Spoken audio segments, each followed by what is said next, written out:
বিসমিল্লাহির রহমানির রহিম। এই প্রিয় নেতৃবৃন্দ, সাইলেন্ট সহকর্মীবৃন্দ, সকল শরণার্থীগণ, আসসালামু আলাইকুম। প্রতি বছর মে মাসের এই দিনটি আমাদের পরিবারে আসে এক বেদনা বিধুর স্মৃতি নিয়ে। এই দিনে শুধু আমাদের পরিবার নয়, বরং সমগ্র দেশই হয়ে উঠে পড়েছিল বেদনার্ত ও অভিভাবকহীন। এখন যে কোনো ব্র্যান্ডের পুরাতন এসি বদলে নতুন ওয়ালটন এসিতে উপভোগ করুন 25% ছাড়।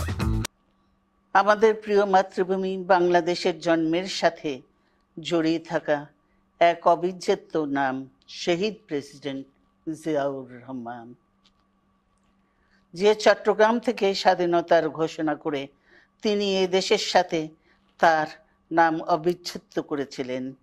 সেই চট্টগ্রামেই এক সফল, সৎ, দূরদর্শী ও প্রকৃত দেশপ্রেমিক প্রেসিডেন্ট হিসেবে নিজের জীবন উৎসর্গ করেছেন। এদেশে গণতন্ত্র, স্বাধীনতা, সংবাদপত্র ও বিচার বিভাগের স্বাধীনতা, স্বনির্ভরতা ও উন্নয়ন এবং নিজস্ব জাতীয়তাবাদ সৃষ্টির অনন্য রূপকার শহীদ জিয়া, যে গণতন্ত্র প্রতিষ্ঠা আর সার্বভৌমত্ব রক্ষার লড়াইয়ে তিনি শাহাদাত বরণ করেছেন, সেই গণতন্ত্র নিরবচ্ছিন্ন যাত্রা আজও বাধাগ্রস্ত হচ্ছে প্রতি পদে পদে।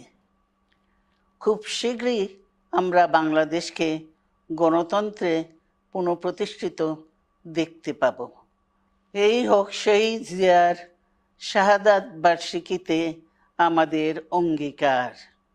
এই লক্ষ্যে সুশৃঙ্খলভাবে এগিয়ে চলার জন্য আমি বিএনপির সকল পর্যায়ের নেতা কর্মী ও দেশবাসীর প্রতি আহ্বান জানাচ্ছি। মনে রাখবেন, সবার জন্য গণতন্ত্র ও উন্নয়নের মাধ্যমে সকল সমস্যার সমাধানের যে রাজনীতি শহীদ জিয়া রেখে গেছেন, তা বাস্তবায়নের মাধ্যমে তার প্রতি শ্রদ্ধা জানাতে হবে।